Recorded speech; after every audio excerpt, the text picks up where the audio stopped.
Jenderal Sudirman adalah pahlawan nasional yang berperan dalam mempertahankan kemerdekaan Indonesia. Dia merupakan panglima besar pertama di tentara Indonesia dan menjabat di usia yang masih sangat muda. Beliau dikenal sebagai salah satu pahlawan Indonesia. Jasa-jasanya sangat dikenang dalam memperjuangkan kemerdekaan Indonesia. Jenderal Sudirman merupakan salah satu orang yang memperoleh pangkat tertinggi dalam militer, yakni Jenderal Besar Bintang 5. Dua orang lainnya yang memperoleh pangkat Bintang 5 selain Jenderal Sudirman, yakni Soeharto dan Abdul Haris Nasution. Bagaimanakah riwayat hidup Jenderal Sudirman? Berikut kita rangkum kisahnya.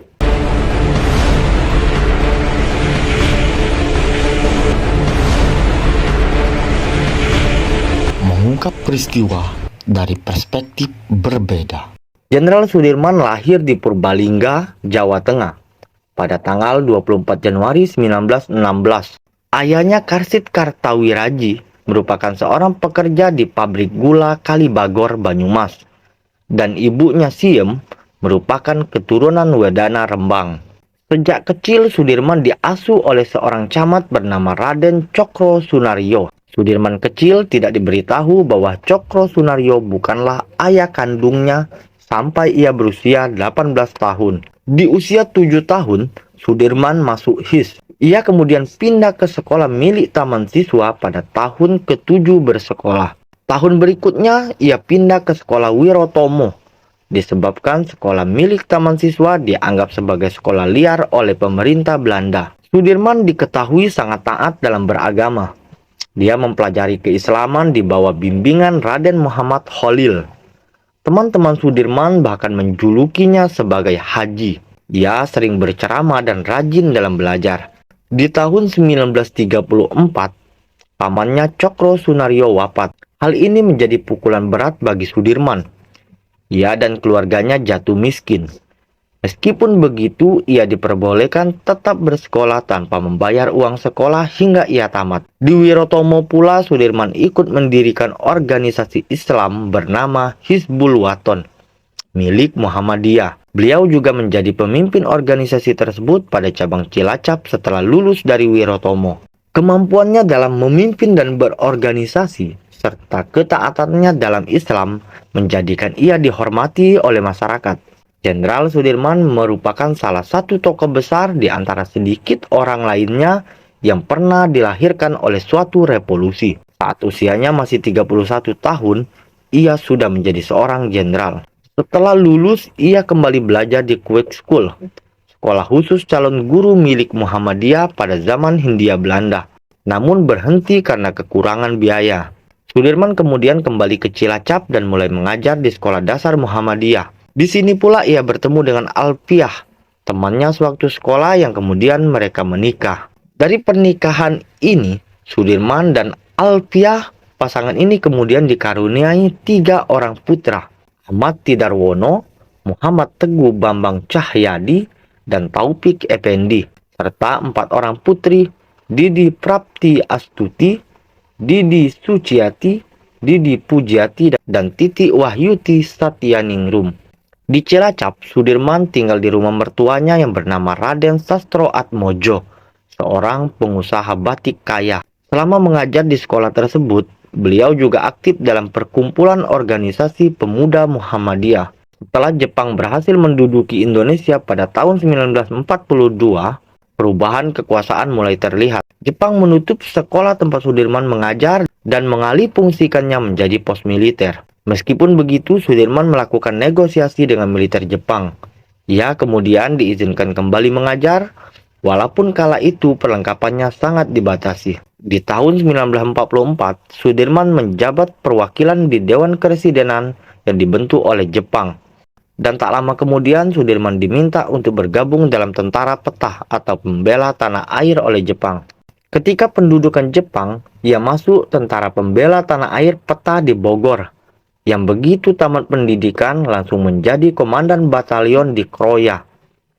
Menjadi Panglima Divisi 5 Banyumas sesudah TKR terbentuk dan akhirnya terpilih menjadi Panglima Angkatan Perang Republik Indonesia atau Panglima TNI.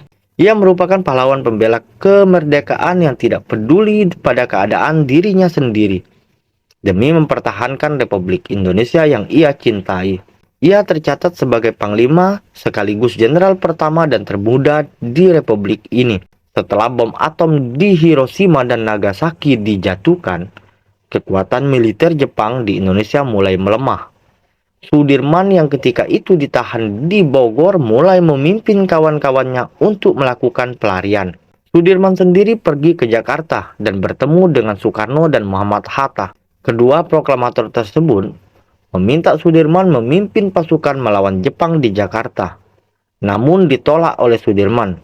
Ia memilih memimpin pasukannya di Kroya pada 19 Agustus 1945. Setelah proklamasi kemerdekaan Indonesia, pemerintah mendirikan BKR atau Badan Keamanan Rakyat dan melebur peta ke dalamnya. Sudirman bersama tentaranya kemudian mendirikan cabang BKR Banyumas. Ia memimpin masyarakat di sana dalam pelucutan persenjataan tentara Jepang. Presiden Soekarno kemudian membentuk TKR atau Tentara Keamanan Rakyat, di mana personilnya berasal dari mantan KNIL, Peta, dan Heiho. Ketika itu Soekarno menunjuk Supriyadi sebagai Panglima TKR, namun ia tidak muncul. Inggris yang ketika itu mendarat di Indonesia bersama dengan Nica mulai mempersenjatai tentara Belanda dan mendirikan pangkalan di Magelang. Sudirman yang kala itu menjabat sebagai kolonel mengirim pasukan untuk mengusir Inggris serta tentara Belanda di Ambarawa. Oleh Urip Sumoharjo, Sudirman ditunjuk sebagai kepala divisi 5. Pada tanggal 12 November 1945, Sudirman yang kala itu berusia 29 tahun terpilih sebagai pemimpin TKR. Sudirman kemudian dipromosikan sebagai seorang jenderal. Ia juga menunjuk Urip Sumoharjo sebagai kepala staf TKR. Walaupun begitu, ia ketika itu belum secara resmi dilantik oleh Presiden Soekarno sebagai kepala TKR. Ketika pasukan sekutu datang ke Indonesia dengan alasan untuk melucuti tentara Jepang, ternyata tentara Belanda ikut diboncengi. Karenanya TKR akhirnya terlibat pertempuran dengan tentara sekutu. Demikianlah pada Desember 1945, pasukan TKR yang dipimpin oleh Sudirman terlibat pertempuran melawan tentara Inggris di Ambarawa. Pada tanggal 12 Desember tahun yang sama, dilancarkan serangan serentak terhadap semua kedudukan Inggris. Pertempuran yang berkobar selama 5 hari itu akhirnya memaksa pasukan Inggris mengundurkan diri ke Semarang. Pada saat pasukan Belanda kembali melakukan agresinya atau lebih dikenal dengan agresi militer II Belanda, ibu kota negara RI berada di Yogyakarta, sebab kota Jakarta sebelumnya sudah dikuasai Belanda. Jenderal Sudirman yang saat itu berada di Yogyakarta sedang sakit. Keadaannya sangat lemah akibat paru-parunya hanya tinggal satu yang berfungsi. Dalam agresi militer II Belanda itu, Yogyakarta pun kemudian berhasil dikuasai Belanda. Bung Karno dan Bung Hatta serta beberapa anggota kabinet juga sudah ditawan. Melihat keadaan itu, walaupun Presiden Soekarno sebelumnya telah menganjurkannya untuk tetap tinggal dalam kota untuk melakukan perawatan, namun anjuran itu tidak bisa dipenuhi oleh Sudirman karena dorongan hatinya untuk melakukan perlawanan pada Belanda serta mengingat akan tanggung jawabnya sebagai pemimpin tentara. Maka dengan ditandu, ia berangkat memimpin pasukan untuk melakukan perang gerilya. Kurang lebih selama 7 bulan ia berpindah-pindah dari hutan yang satu ke hutan yang lain. Dari gunung ke gunung dalam keadaan sakit dan lemah sekali, sementara obat juga hampir-hampir tidak ada. Tapi kepada pasukannya, ia selalu memberi semangat dan petunjuk seakan dia sendiri tidak merasakan penyakitnya. Namun akhirnya ia harus pulang dari medan gerilya. Ia tidak bisa lagi memimpin angkatan perang secara langsung, tetapi pemikirannya selalu dibutuhkan. Penyakit TBC yang menggerogoti Jenderal Sudirman kala itu kian parah. Beliau rajin memeriksakan diri di rumah sakit Panti Rapih. Di saat itu juga Indonesia sedang dalam negosiasi dengan Belanda menuntut pengakuan kedaulatan Indonesia. Jenderal Sudirman kala itu jarang tampil karena sedang dirawat di sanatorium wilayah Pakem dan kemudian pindah ke Magelang pada bulan Desember 1949. Belanda kemudian mengakui kedaulatan Indonesia pada tanggal 27 Desember 1949 melalui Republik Indonesia Serikat. Jenderal Sudirman saat itu juga diangkat sebagai Panglima Besar TNI. Setelah berjuang keras melawan penyakitnya, Pada tanggal 29 Januari 1950, Panglima Besar Sudirman wafat di Magelang. Pemakamannya ke Yogyakarta diiringi oleh konvoi 4 tank serta 80 kendaraan bermotor. Masyarakat kala itu tumpah ruah ke jalan, memberikan penghormatan terakhir ke Panglima Sudirman. Beliau dimakamkan di Taman Makam Pahlawan Semaki, Yogyakarta. Pemakamannya dilakukan dengan prosesi militer. Beliau dimakamkan di samping makam Jenderal Urip Sumoharjo. Jenderal Sudirman kemudian dinobatkan sebagai pahlawan pembela kemerdekaan. Mengungkap peristiwa dari perspektif berbeda.